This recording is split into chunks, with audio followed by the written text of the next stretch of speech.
गुडसेट 2006 का पेपर जो है हम सॉल्व करने जा रहे हैं। तो आज पूरा पेपर हम सॉल्व करेंगे इसमें। तो सबसे पहला जो क्वेश्चन है आपका, उसने कहा है two sphere of radius r1 and r2 respectively charge and joined by a wire, the ratio of electric field on the sphere is. तो आपको स्पीयर के ऊपर का जो इलेक्ट्रिक फील्ड का रेशियो है वो निकालना है ना। तो आपको एक चीज पता होनी चाहिए कि जब भी आप दो वायर को एक साथ दो स्पीयर को जब भी एक वायर से कनेक्ट करें, है ना, कोई भी दो कंडक्टर को, तो मान लो कि आपने ऐसे कनेक्ट किया, तो इन दोनों के बीच में आपको पता होना चाहिए कि जो चार्ज होता है वो फ्लो हो जाता है। और चार्ज कब तक फ्लो होता है? जब तक इन दोनों के पोटेंशियल सेम ना हो जाते। अगर इसका V1 है और इसका V2 है तो V1 और V2 दोनों सेम हो जाए, तब तक ये जो चार्ज है आपका फ्लो होता जाएगा। तो चलिए देखते हैं उसमें। अब फॉर्मूला तो पता ही है पोटेंशियल का, यहाँ पर KQ1 डिवाइड बाई R1, यहाँ से ना R1 और R2 radius of R1 R2 the ratio of the electric field. चलिए उसके बारे में देखना है। तो R1 is equal to KQ2 divide by R2, ऐसा हो जाएगा यहाँ से। अब आपको पता है कि चलो K से K तो कैंसिल हो गया यहाँ पर, या फिर इलेक्ट्रिक फील्ड का रेशियो निकालना है तो आप ऐसा भी कर सकते हैं। यहाँ से मैं ऐसा कर देता हूँ, देखो ध्यान से, KQ1 डिवाइड बाई R1 और R1 से मल्टीप्लाई कर लूँ, R1 से डिवाइड कर दूँ। यहाँ पर KQ2 R2, यहाँ से R2 से मल्टीप्लाई कर लूँ, R2 से डिवाइड कर लूँ। तो ये जो फॉर्मूला हो जाएगा KQ1 divide by R1 square multiply by R1, यहाँ से KQ2 divide by R2 square multiply by R2। ये तो इलेक्ट्रिक फील्ड का फॉर्मूला लग रहा है, KQ by R square. So we can write E1 into R1 is equal to E2 into R2। तो ratio निकालना है E1 बाई E2 का, तो यहाँ से मैं लिखूंगा E1 divide by E2 is equal to R2 divide by R1। तो आपका जो ऑप्शन नंबर ए है ना, यहाँ पर गलती से उसने ऑप्शन में स्मॉल दे दिया है और ऊपर रेडियस जो है वो R1 R2 दी है, तो वो आपका ऑप्शन जो है ऐसा मैच कर जाएगा, R2 डिवाइड बाई R1। चलिए सेकंड क्वेश्चन जो है वो भी बहुत ही आसान है। सिर्फ और सिर्फ उसने कहा है आपको कि इलेक्ट्रिक पोटेंशियल निकालना है और surface of atomic nucleus Z is equal to 50 of radius, और रेडियस मतलब आप डिस्टेंस मान लो। तो पोटेंशियल का फॉर्मूला तो आपको पता ही, अभी लिखा था मैंने कि Q बाई R, बस इसको यूज करना है। चलिए K की वैल्यू, चार्ज के बारे में पहले डिस्कस कर लेते हैं। चार्ज कितना लिखेंगे आप? तो ये न्यूक्लियस है, उसमें Z इज इक्वल टू 50 है ना। तो यहाँ पर आपको दिया गया है Z, मतलब नंबर ऑफ चार्जेस आपके कितने हैं यहाँ पर 50, और एक चार्ज की जो वैल्यू होती है ना प्रोटॉन या फिर इलेक्ट्रॉन के ऊपर 1.6 इंटू 10⁻⁹ तो ये फॉर्मूला ऐसे बन जाएगा कि ZE divide by R, KQ by R बन गया फॉर्मूला। चलिए तो वैल्यू पुट कर देता हूँ, 9 इंटू 10⁻⁹ मल्टीप्लाई बाई Z मतलब 50 multiply by E 1.6 into 10⁻⁹ divide by R। तो R की जो वैल्यू है 9 इंटू 10⁻⁻15 मीटर। चलिए सॉल्व करके बताइए कितना आंसर आ रहा है।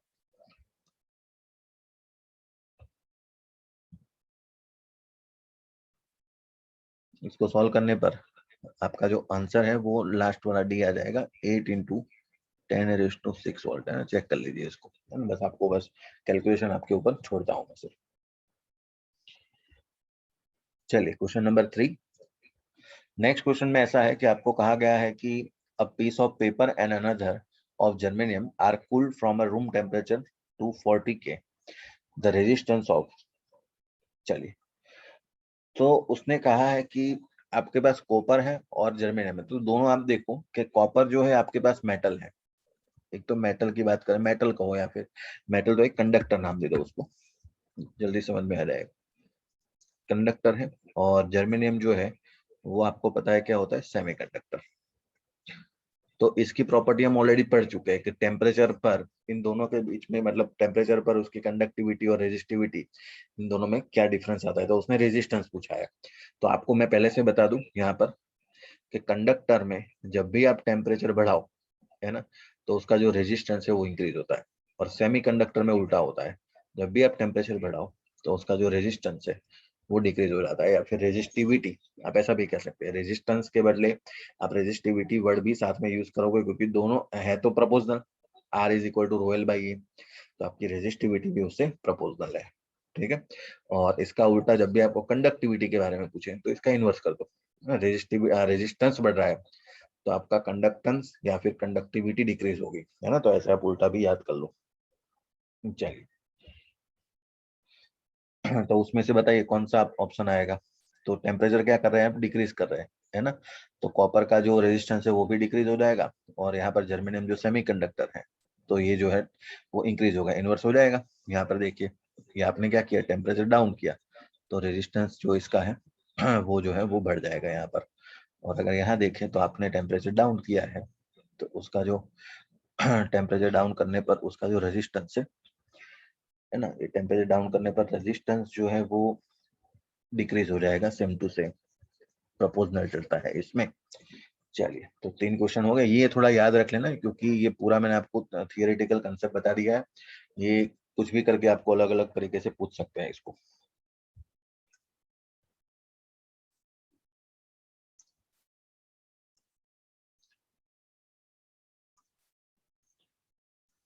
चलिए नेक्स्ट क्वेश्चन की तरफ बढ़ते हैं। ये थोड़ा थियोरेटिकल कंसेप्ट है। ये जो केमिकल इफेक्ट ऑफ करंट जो आता था उसका एक थियोरेटिकल कंसेप्ट है। उसमें कहा है कि in electrolysis process the amount of mass deposited और liberated at the electrode is directly proportional to, है ना। तो ये जो कंसेप्ट था वो आपको नेट में भी आता है, जेई में भी आता है ना। तो आपकी अभी एनसीईआरटी में यहाँ कहीं आपको मिलेगा नहीं, लेकिन इसका जो रिजल्ट है वो आपको याद भी कर लेना है कि आपका जो मास जो डिपॉजिट होता है वो डायरेक्टली प्रोपोर्शनल टू चार्ज होता है ना। सिंपली बात है कि जितना मास डिपॉजिट होगा वो मास किसका डिपॉजिट हो रहा है इलेक्ट्रोलाइसिस प्रोसेस में। तो आपको पता है कि वो जितना चार्ज डिपॉजिट होगा, है ना, तो जितना चार्ज के प्रोपोर्शनल ही आपका जो मास है वो चलता जाएगा, है ना। तो mass is directly proportional to charge यहाँ पर। द नेक्स्ट फिफ्थ वन तो बहुत ही आसान है। चलिए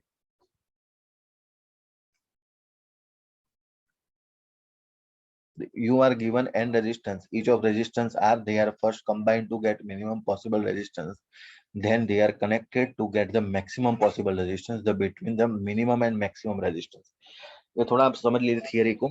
जब भी मैक्सिमम मिनिमम की बात है तो आपको याद होना चाहिए सेम रेजिस्टेंस है आपके पास यहाँ पर।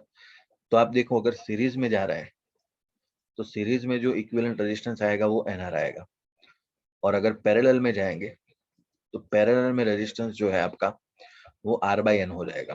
अब ये एन आर है तो आप उसको कहेंगे मैक्सिमम होगा, और ये आर बाई एन मतलब डिवाइड होता जाएगा तो वो आपका मिनिमम बन जाएगा यहाँ पर, है ना। तो मिनिमम और मैक्सिमम सीरीज पैरेलल में कैसे बनता है, तो मैक्सिमम अगर आपको चाहिए तो सीरीज में जोड़ दीजिए, और मिनिमम चाहिए तो आप पैरेलल में जोड़ दीजिए। इसी का इनवर्स करके कैपेसिटर हो जाएगा। कैपेसिटर का उसका एग्जैक्ट उल्टा कर दो, है ना। अगर मान लो आपको रजिस्टर के बदले कैपेसिटर पूछ लो तो उसको आप उसको उल्टा कर दीजिए पूरा। तो चलिए हम निकाल देते हैं। उसने कहा है मिनिमम टू मैक्सिमम मतलब R by N divide by N R. तो आर से आर कैंसल और आंसर आ जाएगा आपका 1/n²। चलिए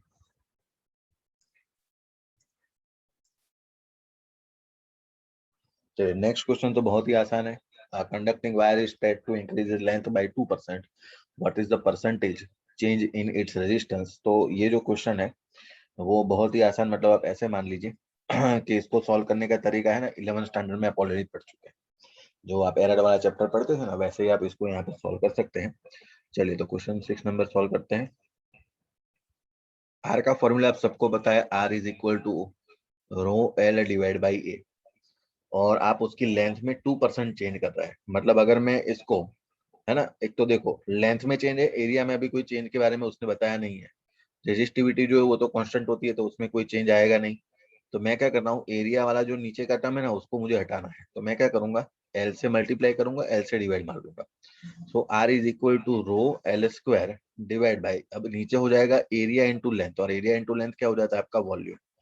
तो यहाँ से अगर आप देखें ध्यान से तो बस खत्म, रो और वॉल्यूम दोनों जो है वो कांस्टेंट हो गए। तो अगर एल में चेंज लाना है तो आपको एल में जो चेंज आ रहा है उसके अकॉर्डिंग रेजिस्टेंस में कितना आएगा, तो delta R by R multiply by 100 is equal to, ये जो पावर होती है वो आगे आ जाती है, आप सबको पता है, delta L by L multiply by 100। तो ये परसेंटेज चेंज तो आपको दिया गया है 2%, तो 2 मल्टीप्लाई बाई 2%, तो आंसर इज 4% यहाँ से। ठीक है, तो 11 स्टैंडर्ड में आप जैसे पढ़ते थे वैसे का वैसा ही है। चलिए next one, 2 electric lamps each of 40 watts are connected in series. 2 electric lamp है 40 वॉट के और दोनों सीरीज में लगाए हैं। The power consume by the combination will be. अब इनको कनेक्ट करने के बाद उसका पावर कितना होगा।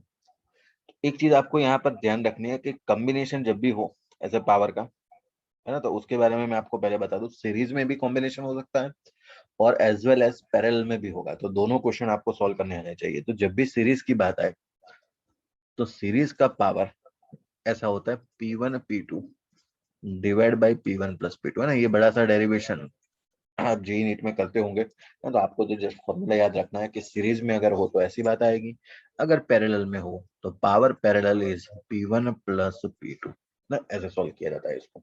तो ये चीज याद रखना आप, जैसे कैपेसिटर का जैसे था ना सीरीज वैसे, और पैरेलल का जो कैपेसिटर था वैसे वैसे, है ना। सिर्फ लेकिन ये जो है वो सिर्फ और सिर्फ 2 के लिए है, ये भी सिर्फ 2 के लिए, ये भी याद रखना। तो यहाँ पर आपको कहा गया है कि इन सीरीज में है तो power consume by the combination. तो अगर आपको 2 सेम है तो आपको तो पता ही है फाइनल आंसर क्या होता है, P/2। ये P रख दो तो P² नीचे 2P हो जाएगा, तो आंसर हो जाएगा आपका P/2। तो यहाँ से ये आपको 40 दिया है तो 40/2, सो इज 20 वॉट आंसर। चलिए नेक्स्ट, ये पैरेलल का भी साथ साथ में आपको याद रखना है कि कभी कभी भी पैरेलल कॉम्बिनेशन वो पूछ ले तो वो भी आपको आना चाहिए। चलिए next question, if the electric current in a lamp decrease by 5% then the power output decrease by. चलिए, तो अगर मैं करंट के बारे में देखूं तो करंट जो है वो 5% डिक्रीज कर देते हैं, तो उसमें तो पावर आउटपुट कितना डिक्रीज होगा। तो पावर और करंट के बीच का आपको एक रिलेशन याद होना चाहिए, है ना, तो उससे सॉल्व हो जाएगा। P is equal to, formula आपको याद होना चाहिए I² R, है ना। अब देखो करंट इंक्रीज या डिक्रीज करो तो आर की वैल्यू वो तो कांस्टेंट है ना, वो तो मटेरियल की प्रॉपर्टी है, रेजिस्टेंस उसका ρL/A उस पर डिपेंड होता है। तो ये रेजिस्टेंस तो फिक्स है, करंट इंक्रीज डिक्रीज करने पर उसमें कोई चेंज नहीं आता है। चलिए तो अब इसको सॉल्व करते हैं। तो ये आपको सॉल्व करेंगे तो यहाँ पर आप लिखेंगे dP/P, है ना। ये डिफरेंशिएशन से आप वो एरर निकाल देते थे 11th में, आपको याद होना चाहिए। और पावर जो है वो आगे आ जाएगी 2 DI/I, यहाँ से चलिए तो इसको सॉल्व कर लेते हैं। मल्टीप्लाई वो परसेंटेज डालना है तो परसेंटेज डाल दी, मल्टीप्लाई बाय 100, तो दोनों साइड में मल्टीप्लाई बाय 100 कर दूं तो परसेंटेज में आ जाएगा। परसेंटेज दिया हुआ है और डिक्रीज है तो माइनस लिखेंगे, है ना। तो यहाँ पर डिक्रीज है तो यहाँ पर नेगेटिव साइन डाल देता हूँ, माइनस परसेंटेज करंट में कितना जा रहा है 5%, तो ये हो जाएगा 10%, तो -10% इज योर आंसर। चलिए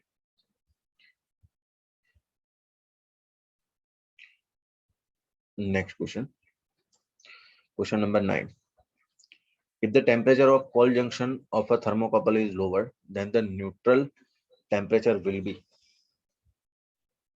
बताइए, if the temperature of cold junction of a thermocouple, actual में ये जो थर्मोकपल था उसके बारे में डिस्कशन बहुत पुरानी जो बुक थी एनसीईआरटी से भी पहले, उसमें आ रहा था ना। तो मैं इसका आंसर आपको बता देता हूँ कि थर्मोकपल में ऐसा था कि यहाँ पर जो थर्मोकपल का कोल्ड जंक्शन का टेम्परेचर जो है, उसने कहा है if the temperature of the cold junction of a thermocouple is lower than the neutral temperature, neutral temperature से अगर कम है तो then the thermocouple is lowered, उसको लो किया जाए तो then the neutral temperature will be. तो न्यूट्रल टेम्परेचर जो है वो सेम रहता है, उसमें कोई चेंज नहीं आता है। ये आप कब पढ़े थे, मतलब आपके अभी तो एनसीईआरटी में नए में थर्मोकपल है नहीं, है ना, तो बहुत पुरानी जो बुक थी उसमें थर्मोकपल आता था। तो अगर ये आप क्वेश्चन नहीं करेंगे तो भी चलेगा। आपके एक साथ साथ में ऐसा भी है कि कुछ 30% वाले भी क्वेश्चन आएंगे जो अभी कट ऑफ हुए हैं इस साल के लिए। चलिए वैसे यही वाला क्वेश्चन देखिए, है ना, यही क्वेश्चन आपका कट ऑफ हुआ है। The equivalent quantity of mass in electricity is, है ना। तो ये जो आप ऑल्टरनेटिंग करंट चैप्टर पढ़ रहे थे, ऑल्टरनेटिंग करंट में जब एलसीआर सर्किट आएगी और एलसीआर सर्किट का जब सॉल्यूशन करेंगे, है ना, तो एक कंपैरिजन आती थी, है ना, 11th की और 12th की, एक जो मतलब डिफरेंशियल इक्वेशन आता था वो, और यहाँ पर भी एक एलसीआर सर्किट का डिफरेंशियल इक्वेशन आता था, उन दोनों की अगर कंपैरिजन करें ना तब ये कंपैरिजन होती थी। और तब आपको मतलब यहाँ पर आपके टेक्स्ट बुक में अभी नहीं दिया गया है, मतलब वो 30% में निकल चुका है, बाकी था। तो आपको याद रखना है सिर्फ जो मास होता है उसके इक्विवेलेंट सेल्फ इंडक्टेंस होता है मास के बदले, है ना। यहाँ पर याद रखिए मास के बदले यहाँ पर सेल्फ इंडक्टेंस होता था। जस्ट आपको मैं बता रहा हूँ, ये तो जैसे भी निकल चुका है तो कोई प्रॉब्लम नहीं है, लेकिन ये जनरली आपको याद होना चाहिए। 11th नंबर तो बहुत ही आसान क्वेश्चन है ना, ये तो मतलब आप ऐसे ही कर सकते हो देख कर ही। तो उसने कहा what is the ratio of inductive and capacitive reactance in an AC circuit. Alternating current वाली जो सर्किट है उसमें आपको रेशियो निकालना है रिएक्टेंस का। तो आपको एक्सी का फॉर्मूला तो पता ही है, ठीक है। XC is what 1/ωc and XL is ωL। तो रेशियो निकाल दीजिए आप यहाँ से। इंडक्टिव मतलब एक्सएल डिवाइड बाई एक्सी, ऐसा कहा। Omega L divide by 1/ωc, omega ऊपर जाएगा तो ओमेगा स्क्वायर एल सी, यहाँ से तो ऑप्शन नंबर सी देखिए, है ना। ये क्वेश्चन मतलब यहाँ पर तो आसान है, आप ये फॉर्मूला भी याद कर लीजिए। कभी कभी क्या होता है कि इस फॉर्मूला बेस पर वैल्यू बेस्ड क्वेश्चन डायरेक्ट पूछ लेते हैं ना, तो वैल्यू डालने के बाद आपको आंसर निकालना वो पूछ लेते हैं, तो ये भी एक बार देखेंगे। चलिए 12th नंबर पर आते हैं। If the magnetic flux is represented in weber then the unit of magnetic induction will be.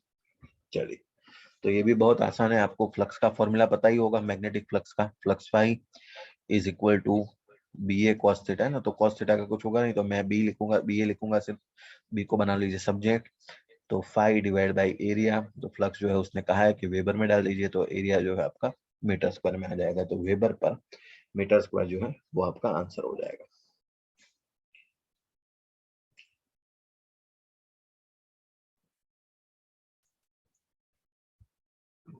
चलिए नेक्स्ट क्वेश्चन की तरफ बढ़ते हैं। ये 30 नंबर तो आसान कुछ नहीं है। इन a close 10 ohm circuit the change of flux phi with respect to time t is given by the equation phi 2t square minus 5t plus 1, the current at t is equal to 0.25 second will be okay। आपको पता है कि जो induce EMF होता है वो D phi by D T होता है, ठीक है। मैं यहाँ पर नेगेटिव साइन निगलेक्ट करता हूँ, ओनली मैग्नीट्यूड यहाँ पर कंसिडर करता हूँ। तो इंड्यूस ईएमएफ मिल जाएगा यहाँ पर D phi by D T से, और टी इज इक्वल टू 0.25 आपको वैल्यू दी गई, तो वैल्यू डाल दीजिए। और आपको क्या पूछा है उसने, करंट पूछा हुआ है ना। तो करंट निकालने के लिए आपको करना कुछ नहीं है, the flux in the given by the current at, current निकालना है तो I is equal to E by R, काम खत्म। चलिए D phi by D T कर लेते हैं, तो 2t स्क्वायर है तो उसका हो जाएगा 4t, 5t का हो जाएगा 5, और t की वैल्यू डाल दीजिए यहाँ पर। तो 4 इंस्टेंटेनियस डालनी है, t इज इक्वल टू 0.25 मतलब 1/4 माइनस 5। तो यहाँ से ये 4 4 cancel, 1 minus 5 minus 4, only magnitude consider करेंगे तो मैं +4 डाल दूंगा यहाँ पर। तो 4 डिवाइड बाई आर, रेजिस्टेंस जो है वो आपका 10, तो 4/10, यहाँ से आपका आंसर जो है वो 2/5 आ जाएगा,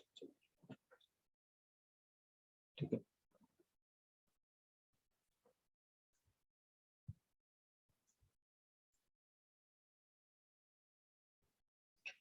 14 नंबर का question, the transformer has an efficiency of 80%, it works at 4 kilowatt, है ना। इसने स्मॉल के लिखा हुआ है, मतलब ऐसे टेढ़ा करके, ये किलोवाट है 10⁻³ एंड 100 वाट वो पावर सप्लाई है आपका। If the secondary voltage is 240 volt, the current in the primary coil is okay. चलिए तो ये भी क्वेश्चन आसान ही है, कुछ है नहीं इसमें। चलिए तो आपको क्या क्या कहा है, पहले तो डेटा बना लीजिए इसका। तो एफिशिएंसी दी गई आपको ईटा, वो है आपकी 80%, और इट वर्क्स एट 4 किलोवाट मतलब इनपुट पावर दिया गया है आपको, है ना। तो ये हो गया आपका 4 किलोवाट मतलब 4 × 10⁻³ वाट। फिर आपको इनपुट वोल्टेज दिया गया है, तो प्राइमरी वोल्टेज आप डाल दीजिए इसको 100 वाट। फिर सेकेंडरी वोल्टेज दिया है, वोल्टेज सेकेंडरी वो है आपका 240 वाट यहाँ पर। तो करंट निकालना है, तो अरे खत्म हो गया, P is equal to formula क्या है वी आई। तो प्राइमरी मतलब ये इनपुट, यहाँ पर वोल्टेज प्राइमरी, तो प्राइमरी करंट भी निकल जाएगा। So I P is equal to primary आपका जो पावर है डिवाइड बाई प्राइमरी वोल्टेज डाल दीजिए, तो ये हो जाएगा 4 × 10⁻³ यहाँ पर। उसके बाद डिवाइड बाई वोल्टेज, वोल्टेज जो है आपको दिया गया है 100। चलिए इसको सॉल्व कर लीजिए, तो आपका जो आंसर है ये 2 पावर देनी जाएगी, तो 40 एम्पियर इज योर आंसर। बहुत ही आसान, मतलब मैं आपको थोड़ा इसमें एक्सटेंड कर देता हूँ क्वेश्चन को, क्योंकि एफिशिएंसी दी है ना, तो अभी उसका कुछ काम नहीं है, लेकिन अगर आपको सेकेंडरी करंट पूछ ले, है ना, तो उसमें ये काम आ जाएगा। तो ये क्वेश्चन जो है हम थोड़ा एक्स्ट्रा कर लेते हैं इसमें, है ना, एफिशिएंसी का यूज करना सिखा देता हूँ मैं आपको ना। सेकेंडरी, जैसे उसने प्राइमरी कॉइल के लिए पूछा है सिर्फ, तो सेकेंडरी कॉइल के लिए भी हम निकाल सकते हैं इसमें। चलिए, तो एफिशिएंसी आपको पता होना चाहिए कि अगर आइडियल ट्रांसफॉर्मर है तो input power is equal to आपका आउटपुट पावर, ये हो जाएगा। ठीक है, ये आइडियल के लिए, ये जस्ट मैं आपको बता रहा हूँ, ये लास्ट ईयर के गुड सेट में क्वेश्चन पूछा गया था। फिर बात आती है आपकी, अगर प्रैक्टिकल हो तो इनपुट पावर ज्यादा होगा और आउटपुट पावर कम हो जाएगा, है ना, हीट लॉस उसमें हो जाएगी। एफिशिएंसी का फॉर्मूला क्या होता है? तो एफिशिएंसी जो है वो उसने कहा है कि 80% है। तो मतलब आउटपुट अपॉन एफिशिएंसी का मतलब ही होता है आउटपुट डिवाइड बाय इनपुट, ये होती है एफिशिएंसी। अब उसने दिया है आपको 80% यहाँ पर, तो 80% मतलब 80% डाल दीजिए जो भी value, 80 divide by 100। Output power की अगर बात करूं तो आउटपुट पावर जो है, तो output power divide by input power यहाँ पर, है ना। आप देखो, वोल्टेज एफिशिएंसी होती है, फिर पावर एफिशिएंसी होती है, करंट एफिशिएंसी, ये सब अलग अलग होते हैं। तो यहाँ पर उसने एफिशिएंसी दी है 80%, तो पावर के बारे में बता रहा हूँ। तो output power divide by input power, तो आउटपुट पावर आपका क्या हो जाएगा यहाँ पर? तो output power P is equal to V I, तो V of output I of output divide by input के लिए, तो V of input I of input. तो ये 80% जो भी मतलब वैल्यू आपको देखो, 3 तो मिल गई है यहाँ पर। इनपुट मिल चुका है, ये इनपुट मिल चुका है, आउटपुट वोल्टेज आपको डेटा में दिया गया है, तो इनपुट आउटपुट करंट जो है वो आप निकाल सकते हैं यहाँ से। ठीक है, तो ये एफिशिएंसी का यूज ऐसे हो सकता है आगे। तो ये भी आप एक याद कर लेना, ऐसे करके कोई भी क्वेश्चन अगर पूछे तो आप इसको सॉल्व कर पाए। चलिए, नेक्स्ट क्वेश्चन जो है वो आपका 15 नंबर का, ये पावर फैक्टर के बारे में है। तो वो जो पावर फैक्टर का कंसेप्ट है वो इस बार आपका निकल चुका है, लेकिन मैं आपको बता देता हूँ उसमें है कुछ नहीं सॉल्यूशन। 15 नंबर, पावर होता है वहां पर P is equal to V I cos phi, उसमें जो कॉस फाई है वही आपका यहाँ पर फेस डिफरेंस आ जाएगा। ठीक है, तो वोल्टेज देखिए आप, वोल्टेज है V is equal to V naught sine omega T, और अगर करंट की बात देखूं तो I is equal to I naught sine omega T minus pi by two यहाँ पर। चलिए, तो यहाँ पर फाई क्या हो जाएगा डिफरेंस, तो ये 0 है और माइनस पाई बाई टू है, तो ये जो phi is equal to minus pi by two, तो यहाँ पर माइनस पाई बाई टू रख दीजिए, तो वैल्यू क्या हो जाएगी 0, तो पावर जो है वो यहाँ पर 0 हो जाएगा। ठीक है, तो यह मतलब इतना कुछ टिपिकल है नहीं, लेकिन ये पावर फैक्टर वाला जो कंसेप्ट है वो आपका इसमें से निकल चुका है, लेकिन ये आना चाहिए, बाकी तो कुछ है नहीं, कॉस फाई की वैल्यू डालिए फेज डिफरेंस की यहाँ पर। चलिए, 16 नंबर का क्वेश्चन, इंटेंसिटी ऑफ रेडिएशन।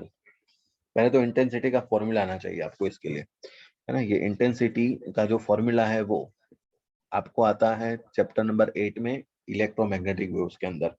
वो होता है आपका पावर अपॉन एरिया। आपका एक एनसीईआरटी में क्वेश्चन है एग्जाम्पल, उसमें ये इंटेंसिटी का क्वेश्चन भी पूछा गया है, तो उस टाइम भी हमने डिस्कस किया था कि इंटेंसिटी का फॉर्मूला होता है आपका पावर अपॉन एरिया। अब बस इसको आपको करना है सॉल्व। एमआईटी बनाने के लिए आपको पावर का जो भी एक्सपेंशन करो वो, और एरिया का मीटर स्क्वायर लिख दीजिए। पावर क्या होता है आपका work upon time upon area. Work का क्या हो जाएगा, तो वर्क का हो जाएगा force into displacement divide by time into area. चलिए अब इसको सॉल्व कर ले। Force is equal to KG metre per second square, displacement हो जाएगा आपका मीटर डिवाइड बाय टाइम जो है वो सेकंड हो जाएगा, एरिया जो है आपका मीटर स्क्वायर हो जाएगा। तो यहाँ से देखिए क्या क्या कैंसिल हो गया, तो केजी एज इट इज, ऊपर जो है वो मीटर स्क्वायर, नीचे जो है सेकंड का क्यूब हो जाएगा, और यहाँ पर जो है मीटर का स्क्वायर हो जाएगा नीचे, है ना। तो ये मीटर स्क्वायर यहाँ से कैंसिल, तो केजी पर सेकंड क्यूब ये बचेगा सिर्फ। ठीक है, ये एक्सपेंशन ही करना है, बाकी तो कुछ था नहीं इसमें। तो देख लीजिए कहाँ पर है केजी, मतलब मैं यहाँ पर लिखूंगा m1, और l की पावर 0, t की पावर -3, तो m1 l0, t की पावर जो है वो -3 हो जाएगी। यस, ऑप्शन नंबर देख लीजिए। नेक्स्ट क्वेश्चन जो है वो तो पूरा थियोरेटिकल है। द कलर ऑफ रे इज द प्रॉपर्टी ऑफ, है ना। तो कलर कौन सा होता है, कलर मतलब किसकी प्रॉपर्टी है। तो कलर जो है जैसे हमने डिस्कस कर भी लिया था कि अलग अलग वेवलेंथ के अलग अलग कलर होते हैं, तो हमने बार बार वहां पर बता रहा था। तो वेवलेंथ जो है उसकी एक प्रॉपर्टी होती है कि अलग अलग कलर मिलते हैं आपको। तो ये थियोरेटिकल कंसेप्ट है डायरेक्ट।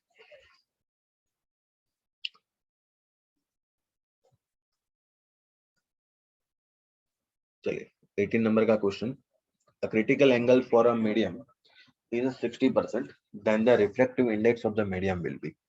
तो आपको क्रिटिकल एंगल का ये जो फॉर्मूला है वो आना चाहिए। सबसे पहले तो क्रिटिकल एंगल का formula sine C is equal to 1/ईटा, मैंने आपको बताया था ये, ठीक है। तो ईटा जो है वो आपको पूछा गया है, तो eta is equal to 1/sin C, तो 1 डिवाइड बाई एंगल कितना है 60, तो साइन 60 की वैल्यू √3/2, तो 2 पर चला जाएगा, तो 2/√3, ऑप्शन नंबर ए।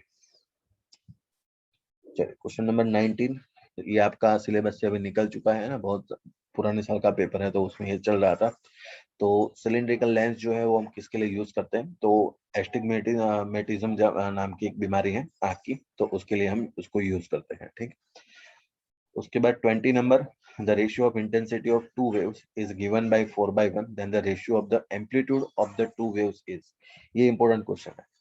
इंटेंसिटी जो होती है वो एम्पलीट्यूड के स्क्वायर के प्रोपोर्शनल होती है, सबसे पहले ना, ये हमने थियोरेटिकल कांसेप्ट जब पढ़े थे तब ये डिस्कशन भी किया था। तो I is directly proportional to A square, तो उसने जो दिया है वो दिया है आपको इंटेंसिटी का रेशियो, तो आपको ऐसा दिया है I1 डिवाइड बाई I2 4/1, और आप ऐसे लिखेंगे A1 का स्क्वायर डिवाइड बाई A2 का स्क्वायर, और एम्पलीट्यूड के लिए पूछा है तो A1/A2, तो मैं स्क्वायर रूट निकाल दूं यहाँ से, तो 4 का हो जाएगा 2, 1 का तो 1 हो जाएगा, तो 2/1 इज आंसर। ये याद रख लेना, ये formula.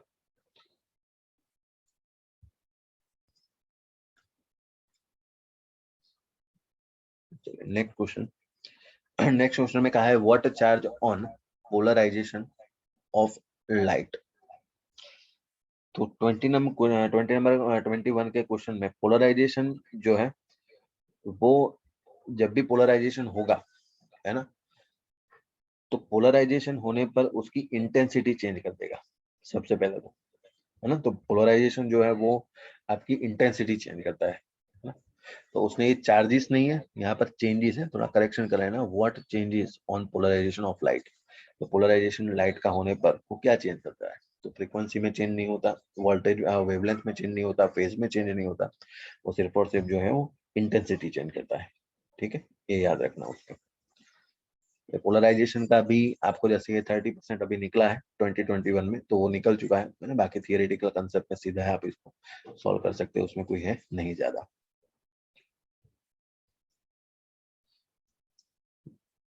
22 number, in an interference experiment third bright fringe is obtained at a point on the screen। Third bright के लिए तो ब्राइट का फॉर्मूला आपको आना चाहिए xn is equal to n lambda d divide by d, है ना, bright और डार्क का ये फॉर्मूला आपको आना चाहिए।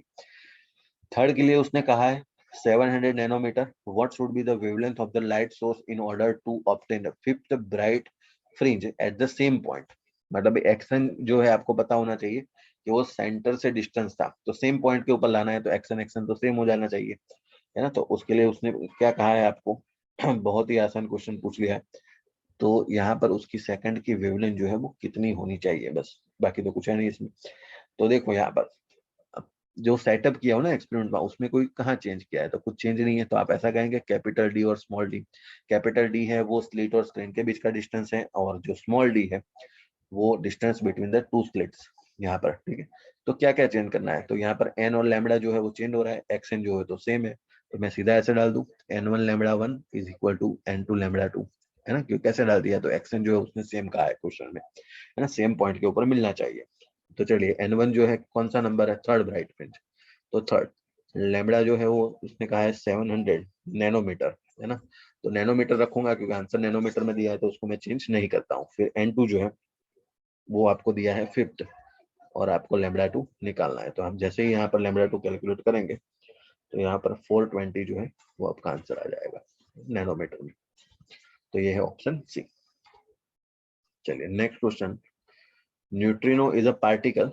ये भी आपका जब न्यूक्लियस पढ़ेंगे तो न्यूक्लियस के अंदर अल्फा बीटा गामा, तो उसमें जब हम अल्फा बीटा गामा पढ़ते हैं तो अल्फा बीटा गामा में ये जो थियोरेटिकल कंसेप्ट है, न्यूट्रिनो जो चार्ज पार्टिकल है आपका, है ना, तो न्यूट्रिनो जो पार्टिकल है उसमें एक तो सबसे पहले उसमें कोई चार्ज नहीं होता है, और उसको स्पिन, मतलब इट हैज अ स्पिन, है ना, तो दोनों चीजें, मतलब चार्ज होता नहीं है और स्पिन होती है उसके अंदर, तो ये दोनों आपको याद रखना है। मतलब ये आपका थियोरेटिकल कंसेप्ट में आता है, और ये जो आपका 30% सिलेबस कट हुआ है तो उसमें ये निकल चुका है, तो 2021 के लिए ये इम्पोर्टेंट नहीं है।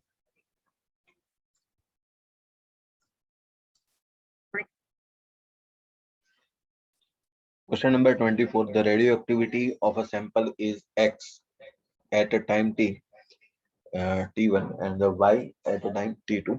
If the mean life of the specimen is tau, then the number of atoms that have disintegrated in the time interval T2 minus T1 is 1. तो रेडियो एक्टिविटी का जो फॉर्मूला है ना, आपको याद होना चाहिए कि R जो होता है, R is equal to lambda n करके हम एक्टिविटी का एक फॉर्मूला लिखते थे ना, उसी के ऊपर बेस है, कुछ है नहीं क्वेश्चन में इतना।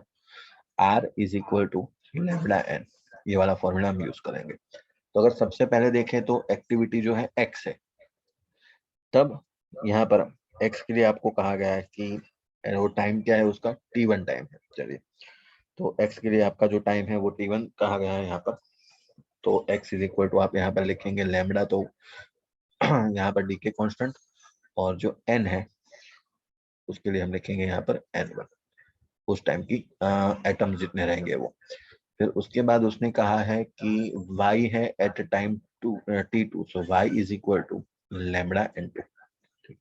अब उसने कहा कितने डिसइंटीग्रेट हुए होंगे, है ना, मतलब डिसइंटीग्रेट जो है, number of atoms have disintegrate in the time interval t2 minus t1। चलिए, तो वो बस, बाकी कुछ है नहीं।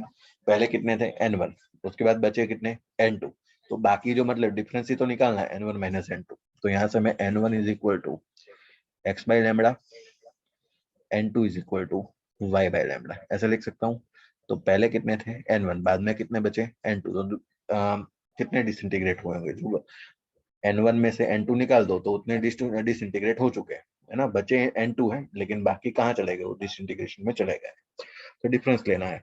सो we can write x by lambda minus y by lambda, so x minus y, और ये हो जाएगा आपका 1 बाई लैम्बडा। तो 1 बाई लैम्बडा जो होता है आपको पता है कि इसी को कहा जाता है मीन लाइफ टाइम, है ना, तो x माइनस वाई इंटू ये हो जाएगा आपका टाउ।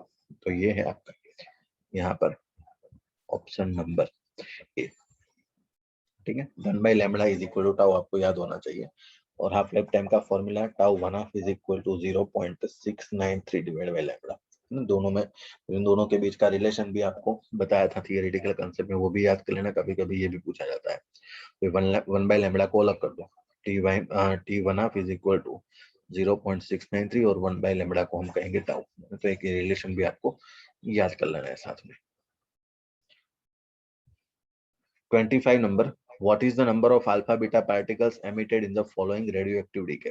तो ये जो रेडियोएक्टिव डीके है, जैसे मैंने कहा ना आपको कि अल्फा बीटा जो है वो निकल चुका है, लेकिन अभी नीट में निकला नहीं है ना। नीट में जैसे मैंने कहा ना कि नीट जी में तो वो जो भी सिलेबस कट हुआ वो पूछ लेते हैं, तो इसको सॉल्व करने का मैं आपको तरीका बता देता हूँ। कुछ है नहीं, आपके पास जो पहले सबसे पहले ये एक्स एलिमेंट था कुछ भी, वो 90 और 200 ये नंबर दिया है उसका, है ना, एटॉमिक मास नंबर और एटॉमिक नंबर, और उसमें से यहाँ पर बचता कितना है y 80 168, ये बनता है आपका, है ना। तो पेरेंट एलिमेंट में से डॉटर एलिमेंट, है ना, इसको कहा जाता है पेरेंट एलिमेंट, और ये डॉटर है यहाँ पर। तो उसमें जो ऐड हो रहा है ना, तो अल्फा बीटा पार्टिकल्स कितने नंबर में निकलते हैं। तो अल्फा पार्टिकल होता क्या है, तो आपको अल्फा पार्टिकल केमिस्ट्री में पढ़ी ली, आपको पता ही है कि हीलियम पार्टिकल जो है वो उसी को अल्फा कहा जाता है, He24। और यहाँ पर आपके लिए एक नया है बीटा पार्टिकल, है, तो बीटा जो है उसको ऐसे लिखते हैं E-10, है ना, ये बीटा पार्टिकल ऐसे लिखते हैं। तो अभी कितने नंबर में आया है मुझे पता नहीं है, तो आपको वही निकालना है कि 6 मतलब 6 अल्फा बन रहे हैं, 6 बीटा बन रहे हैं, ऐसे करके ऑप्शन है। तो मुझे पता नहीं है, तो मैं जनरली क्या मान लेता हूँ, कुछ भी एक्स वाई मान लो, पी क्यू मान लो, कुछ भी मान लो ना, तो मैं यहाँ पर एक्स वाई मान लेता हूँ। चलो, कि फॉर एग्जाम्पल मेरे पास एक्स अल्फा पार्टिकल बने हैं, तो एक्स इंटू अल्फा पार्टिकल मतलब हीलियम He24 ऐसे कर दूंगा, प्लस वाई में मेरे पास बीटा बना हुआ है, तो ये E-10। चलिए, अब इसको थोड़ा सॉल्व कर लेते हैं। तो यहाँ पर होता क्या है कि लेफ्ट साइड और राइट साइड, ऊपर और नीचे के जो नंबर है वो दोनों सेम होने चाहिए, है ना, कभी मतलब एक ज्यादा या फिर एक कम ऐसा कभी होता नहीं है। तो बस उसको कंपैरिजन करना है, और सिंपल मैथमेटिक्स हम इसको सॉल्व कर लेंगे। चलिए, तो सबसे पहले नीचे के लिए हम देखेंगे तो यहाँ पर कितना है, यहाँ पर 90 नंबर है लेफ्ट साइड में, तो यहाँ राइट साइड में भी कितना होना चाहिए 90। तो ये 80 तो है ही है, प्लस यहाँ पर 2x, देखो यहाँ पर 2 इंटू एक्स, तो ये 2x हो जाएगा, y इंटू -1, तो ये हो जाएगा -1 minus y, sorry, y into -1 minus y, है ना, ये होना चाहिए, मतलब एक्स वाई यहाँ पर एक इक्वेशन यहाँ पर बन चुका है। उसके बाद सेकेंडली आप ऊपर का इक्वेशन बना लीजिए, ऊपर कितने हैं 200, तो यहाँ पर देखिए 168 तो है ही, तो 168 यहाँ पर, उसके बाद प्लस ये हो जाएगा आपका 4x, ये हो जाएगा आपका 0, है ना, तो ये हो जाएगा आपका y को अगर आप इसके साथ जोड़ेंगे तो ये 0 हो जाएगा। चलिए, तो ये इक्वेशन नंबर 2 क्लियर। चलिए अब इसको सॉल्व करते हैं। तो सॉल्व करने पर यहाँ पर तो सीधा आपको x मिल जाएगा, है ना, तो यहाँ से आपको सीधा जो x की वैल्यू है वो x इज इक्वल टू यहाँ से 8 मिल जाएगा, और x की वैल्यू 8 यहाँ पर रखने पर आपको y की जो वैल्यू है वो 6 मिल जाएगी, है ना। ठीक है, तो बहुत ही आसान क्वेश्चन है, तो नीट के लिए फोकस कर लेना है ना, नीट जेईई में ऐसे क्वेश्चन आ सकते हैं। ठीक है,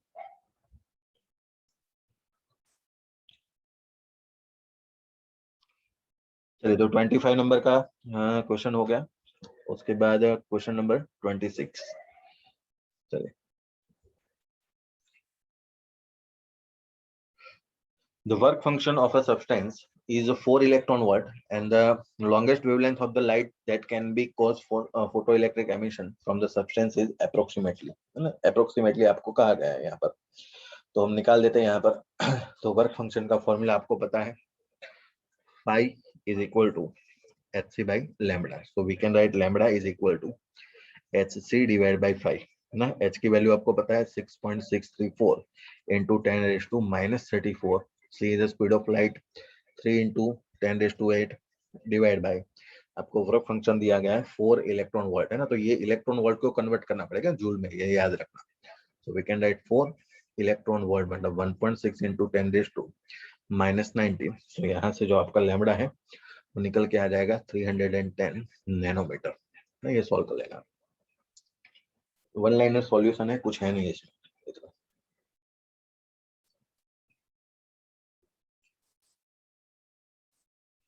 क्वेश्चन नंबर 27, तो ये थोड़ा इंपॉर्टेंट क्वेश्चन है, थोड़ा देखना ये आपका नीट में भी ये सेम क्वेश्चन ऐसा पूछा गया है।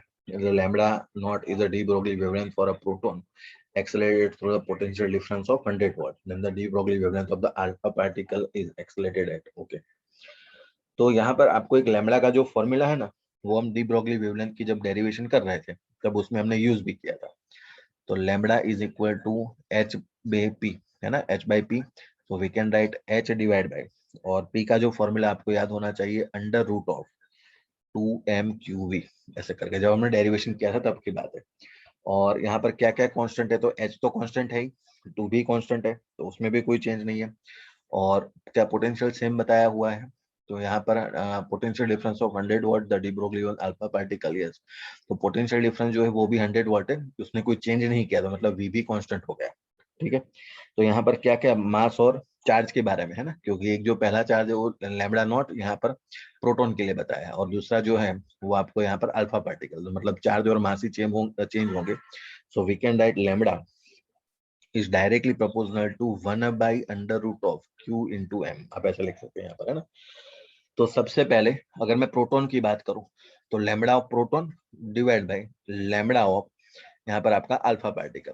चले इसको सॉल्व करते हुए, तो ये अंडर रूट में इनवर्सली प्रोपोर्शनल है, तो यहाँ पर चार्ज मास इनवर्सली है, तो ये प्रोटॉन प्रोटॉन और ये अल्फा अल्फा। ठीक है, अब आपको ये दोनों याद होने चाहिए, है ना, तभी आप इसको सॉल्व कर पाएंगे। तो प्रोटॉन के ऊपर आपका चार्ज 1 होता है, तो वहां पर आप He2 4 में आप देखेंगे तो वहां पर हीलियम में आपके पास 2 जो प्रोटॉन है तो 2 है, तो यहाँ पर मैं लिखूंगा 2।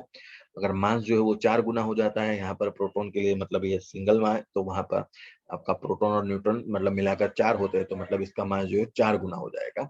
तो मास ऑफ अल्फा पार्टिकल जो है और मास ऑफ प्रोटॉन, इन दोनों के बीच में ये डिफरेंस है ना। तो ये भी आपको याद होना चाहिए। तो फॉर्मूला से आपको मतलब ये नंबर से सीधा पता चल जाता है, अल्फा पार्टिकल जो होता है वो होता है आपका He2 4, है ना। और अगर हम प्रोटॉन की बात करें तो सिंगल प्रोटॉन है, यहाँ पर 2 प्रोटॉन है, ये जो 4 है वो 4 आपके न्यूट्रॉन प्लस प्रोटॉन है ना यहाँ पर।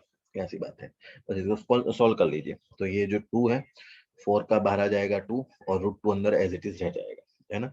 और ये लैम्बडा ऑफ प्रोटॉन जो है वो उसने लैम्बडा नॉट दिया है, तो अल्फा के लिए पूछा है ना उसने, तो lambda of alpha particle is equal to lambda naught divide by ये नीचे आ जाएगा 2 into √2। चलिए तो ये हो गया सॉल्व। बहुत ही आसान है, कुछ है नहीं, बस ये लॉजिक याद रखना, ये 4th चैप्टर में भी आता है ऐसा लॉजिक वहां पर, तो ये भी थोड़ा फोकस कर लेना इसके ऊपर। नेक्स्ट देखिए 28 number, monochromatic light of frequency f1 incident on a photo cell and the stopping potential is found to be V1. What is the new stopping potential of the cell if the radiated by the monochromatic light of the frequency f2? अगर f2 से अगर उसको यहाँ पर illuminate करें तो आपकी जो फ्रीक्वेंसी है वो f2 की लाइट से करें तो आपका जो स्टॉपिंग पोटेंशियल लेना है V2 वो निकालना है ना। चलिए तो वो देख लेते हैं कितना नेक्स्ट पोटेंशियल वो आपको मिल जाएगा। आपको एक फॉर्मूला याद होगा, EV naught is equal to यहाँ पर HF माइनस HF नॉट, ये वाला फॉर्मूला है। यहाँ पर जो HF नॉट में ये F नॉट है ना, वो आपका मतलब थ्रेशोल्ड फ्रीक्वेंसी आपको याद होगा, ये वर्क फंक्शन का फॉर्मूला है।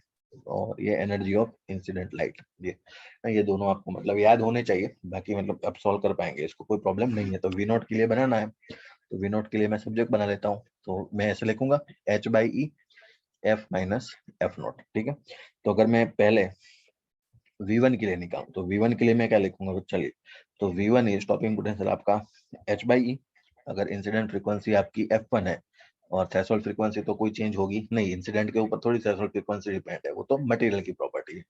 अगर मैं V2 लिखना चाहूँ तो H/E वो V2 मतलब आपका F2 के ऊपर होगा, और F नॉट जो है वो तो थ्रेशोल्ड फ्रीक्वेंसी कोई भी मेटल की है वो तो चेंज होने वाली नहीं है, तो वो तो एज इट इज। चलिए इसका डिफरेंस ले लो V2 माइनस V1, तो आप इसको सॉल्व करेंगे V2 माइनस V1 तो ये हो जाएगा आपका H/E तो as it is, F naught से F नॉट तो कैंसिल हो जाएगा यहाँ से, है ना, F नॉट ये माइनस माइनस प्लस तो ये कैंसिल, F2 माइनस F1 यहाँ पे बचेगा, और V2 निकालना है तो V1 उस साइड ले लो तो प्लस हो जाएगा, तो V1 plus H/E F2 minus F1 is your answer, है ना। बढ़िया क्वेश्चन है, देख लीजिए एक बार, है कुछ मतलब कैलकुलेशन इतना नहीं है, लॉजिक लगाना है बस, और स्पीड रखनी है थोड़ी सी।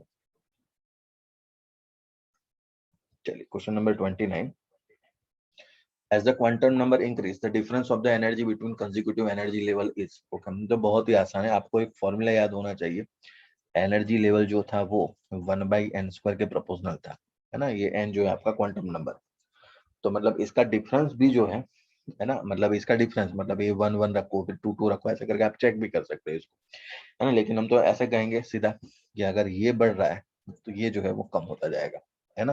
तो उसने कहा क्वांटम नंबर जितना इंक्रीज होगा उतना आपका जो एनर्जी लेवल है, मतलब डिफरेंस की बात है यहाँ पर, मैं सिर्फ और सिर्फ एनर्जी लेवल की बताऊं, तो क्वांटम नंबर बढ़ाने पर आपका जो एनर्जी लेवल है वो डिक्रीज होता जाएगा, इनवर्सली प्रोपोर्शनल है इसलिए, तो उसके साथ साथ उसका जो डिफरेंस है वो भी जो है वो डिक्रीज होता जाएगा। तो 29 नंबर में आपको सीधा आंसर लिख देना है ना, ओरली आप कैलकुलेट भी कर सकते हैं आंसर, जैसे मैंने आपको तो ओरली बता दिया, तो आप उसको कैलकुलेट करना है तो 1 2 3 ऐसे करके, 1 और 2 के बीच का डिफरेंस ले लीजिए, 2 और 3 का बीच का ले लीजिए, तो आपको पता चल जाएगा कि डिक्रीज हो रहा है वो, ठीक है। तो option number c. 30 number, when will the conductivity of a GE semiconductor decrease. चलिए तो ये तो ऑलरेडी आपको आना ही चाहिए, है ना, कि कंडक्टिविटी जो है डिक्रीज करनी है यहाँ पर, तो टेम्परेचर के बारे में बताया है, फिर adding donor impurity, adding acceptor impurity on making UV light incident यहाँ पर, ठीक है। तो 30 नंबर में आपको बताना चाहिए कि अभी हमने देखा ना कि on decreasing the temperature, temperature अगर मैं डिक्रीज करूं तो उसकी कंडक्टिविटी जो है वो भी साथ साथ में डिक्रीज होगी, वो ऑलरेडी हम अभी आगे मैंने आपको डिटेल में बताया, वही का वही क्वेश्चन इसी मतलब पेपर में रिपीट हो चुका है।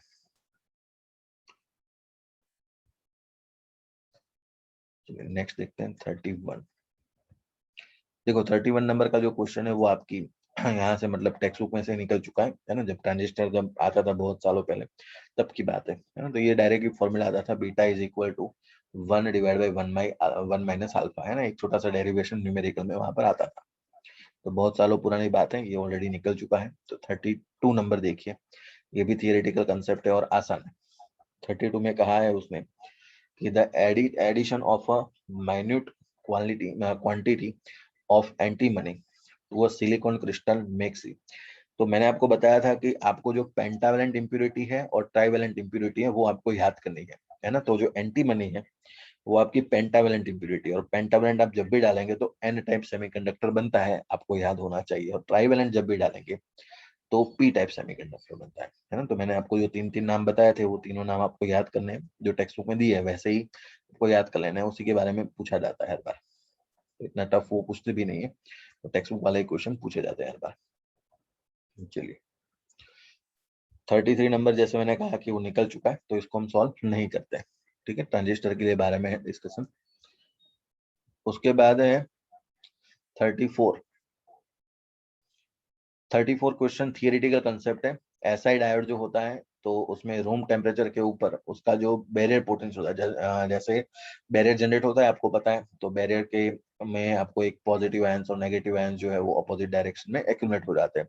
तो उसकी जो इलेक्ट्रिक फील्ड होती है मतलब एक पोटेंशियल जनरेट करता है, और उसकी जो वैल्यू है वो है 0.3, है ना, ये याद रखना। ये सिलिकॉन की है और जर्मेनियम की देखे तो ये जर्मेनियम की 0.7 है, याद रखना। दोनों दिए है उसमें ऑप्शन में, तो कंफ्यूजन क्रिएट हो जाता है इसके लिए। 35 refractive index of ionosphere is. तो आइनोस्फीयर का जो रिफ्रैक्टिव इंडेक्स होता है वो लेस देन 1 होता है, ये याद रखना। उसका आइनोस्फीयर का जो रिफ्रैक्टिव इंडेक्स होता है वो लेस देन 1 होता है। सीधा थियोरेटिकल कंसेप्ट है ये, उसमें कोई मतलब कोई कैलकुलेशन तो है नहीं इसमें। चलिए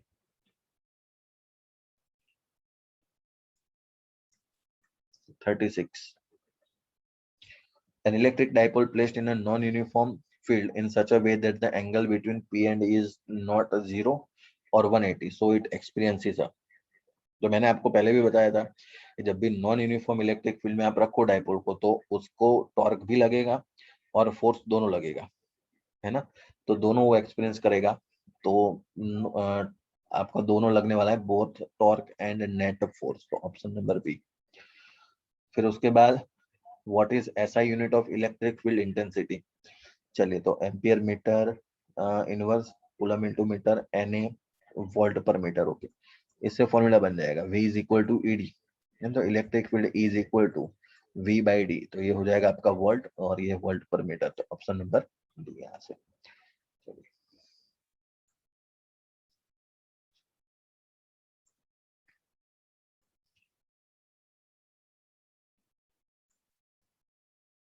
चलिए सीरीज पैरेलल कैपेसिटर के बारे में है। तो the combined capacitance of an element shown in figure. तो ये तो बहुत ही आसान, कुछ करने की जरूरत नहीं है। 2 माइक्रोफेराड ऊपर दिया है और नीचे 6 और 3, तो 6 और 3 किस में आपके सीरीज में। तो सीरीज में आपको पता है सीरीज में क्या होता है C1 C2 upon C1 plus C2। तो ये 6 और 3 और नीचे हो जाएगा 9, तो ये 3 बचेगा ऊपर 2, तो ये 2 हो जाएगा। और मतलब इसका इक्विवेलेंट कितना हो जाएगा 2 माइक्रोफेराड। और जैसे ये पैरेलल में आते हैं, है ना, तो पैरेलल में आपको पता है डायरेक्ट क्या हो जाएगा समेशन। तो 2 + 2 कितने हो जाएंगे 4 यहाँ पे। Next 39 two capacitor of capacitance C1 and C2 are connected in parallel if the charge Q is given to a combination. The charge get shed and the ratio of the change on the capacitor change नहीं, charge के बारे में, ये change का थोड़ा मतलब charge लिखा हुआ है। Charge on the capacitor C1 to the C2 is, चलो C1 C2 के बारे में। तो एक्चुअल में उनका जो रेशियो होता है ना उसी पर डिपेंड होता है, डायरेक्टली प्रोपोर्शनल होता है ना। और सीरीज में क्या होता है वो भी मैं आपको बता देता हूँ, ये तो इसका आंसर हो गया। अगर सीरीज में हम कोई भी चार्ज दे क्यू, तो चार्ज क्यू है वो सेम डिस्ट्रीब्यूट हो जाता है, ठीक है ना, दोनों में सेम चार्ज आएगा क्योंकि करंट सेम जाएगा आई, तो उसके हिसाब से वो सेम चार्ज आपका डिस्ट्रीब्यूट हो जाएगा। पैरेलल में जो है वो उसके रेशियो के हिसाब से डिस्ट्रीब्यूट होता है, ये भी याद रखना।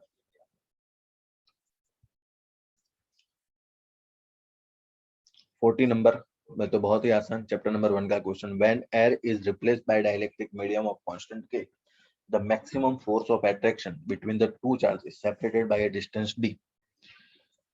तो ये आपको याद होगा कि force in medium is equal to force in air divide by k times, ऐसा था आपका, है ना। तो उसने देखो क्या कहा है, when air is replaced by dielectric medium of constant k, है ना, एयर के बदले अगर मीडियम में रख दिया जाए तो मीडियम जो है वो यहाँ से। तो चलिए तो मीडियम जो है यहाँ पर डिवाइड बाय के टाइम्स हो जाएगा यहाँ पर, तो ऊपर आएगा तो के इनवर्स टाइम, तो मीडियम का यहाँ पर के इनवर्स टाइम हो जाएगा, है ना, किसका, तो एयर में जितना होगा उसका। तो यहाँ पर आपका आंसर हो गया के इनवर्स टाइम।